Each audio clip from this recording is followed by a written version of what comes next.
지난해 마지막 본회의가 열리던 12월 27일 우리가 이야기했던 위험의 외주화 방지법, 김용균법을 통과시켰습니다. 산업안전보건법인데요. 매우 의미 있는 법이 통과가 됐습니다.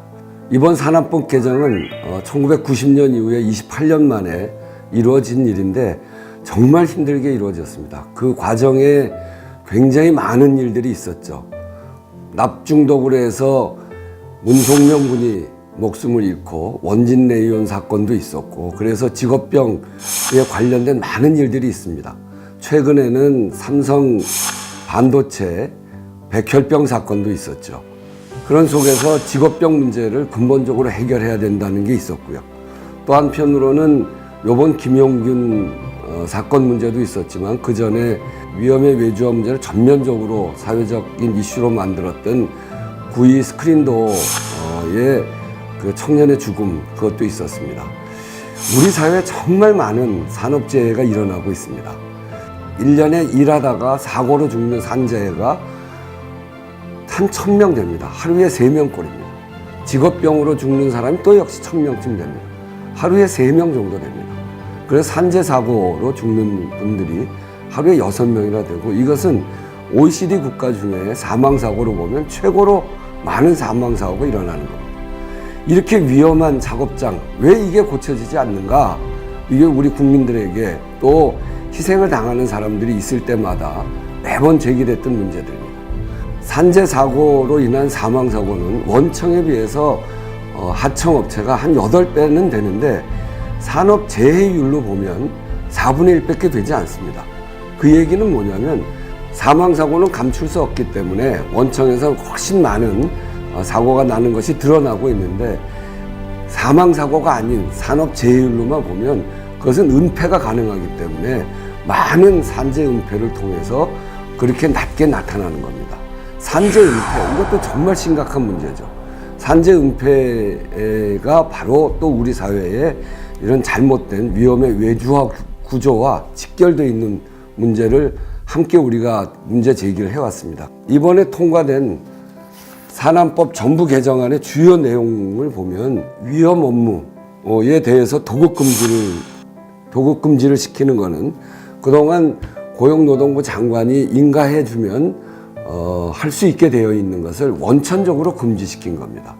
특별한 경우 임시 간헐적 작업이나 이렇게 해서 그런 부분은 제외시키고 나머지는 원천적으로 금지시킴으로 해서 위험하고 위해한 업무를 이제는 도급을 주는 것은 매우 어렵게 됐다. 두 번째는 원청의 책임 범위를 지금까지는 원청 사업장 안에 위험한 22개의 장소, 화재, 폭발 등의 이런 장소에만 한정됐던 것을 이번에는 원청의 작업장 전체로 이렇게 규정함으로 해서 그 원청 작업장 안에서 일어나는 산재 사고에 대해서는 원청에 책임지도록 하는 그렇게 법 개정이 이루어졌다는 점도 말씀드립니다. 그리고 처벌을 어떻게 하냐? 지금까지 사고가 일어나면 1년 이하의 징역, 1000만 원 이하의 벌금 이렇게 됐는데 이것을 강화해서 3년 이하의 징역, 3000만 원 이하의 벌금으로 강화했습니다. 사실은 이것은 좀 더 올려서 5년 이하의 징역, 5천만 원 이하의 벌금으로 하려고 했는데 계속해서 야당들이 이 문제는 그렇게까지 세게 하면 안 된다. 그래서 타협하느라고 좀 낮춘 겁니다. 네 번째는 노동자가 사망했을 때 처벌을 어떻게 할 거냐. 그것은 7년 이하의 징역, 1억 이하의 벌금 이렇게 되어 있었던 것을 그건 그대로 두되 5년 내에 다시 발생을 하면 2분의 1 정도의 가중을 더 두는, 그래서 가중 규정을 두는 것으로 했습니다.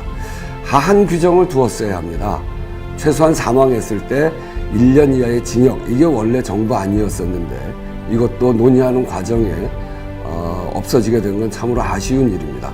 사실은 외국의 경우에 이 산업재해에 관해서 기업 처벌이 굉장히 강화되어 있습니다. 이거 볼 수 있는데요.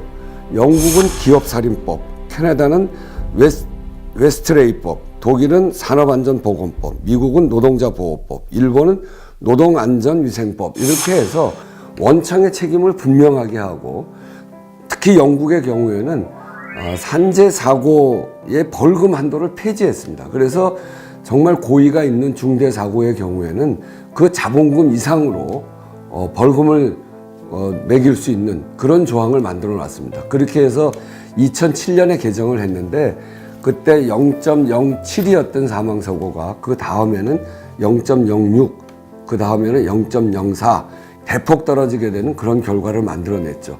제도를 강화시키는 것 꼭 필요한 일이고 이번에 상당히 강화를 시켰습니다만 아직도 이번 강화 내용이 부족한 점들이 있기 때문에 더 메꿔져 가야 됩니다. 또 중요하게 당정협의를 통해서 개정한 내용이 있습니다. 이 부분인데요. 이 위험의 외주화를 통해서 발전사업자 제휴자 중에 97%가 하청 노동자입니다. 위험을 다 외주화했기 때문에 다치고 위험한 업무는 하청 노동자들이 다 맡아서 하는 것이죠. 이렇게 해서 5년 동안 5개 발전사가 112억 원이 감면이 됐습니다. 이런 문제 때문에 원 하청의 산업재해를 통합관리하도록 하고 거기에서 산재보험료 할인 제도를 이렇게 개별 실적 요율로 하지 말고 통합 요율로 할 수 있도록 하는 것을 이번 당정협의를 통해서 시행령을 개정하기로 한 것이 중요한 골자입니다. 우리 사회에서 산업재해로 인한 피해를 최소화시키는 것, 이것은 우리 국가가 꼭 해내야 될 일입니다.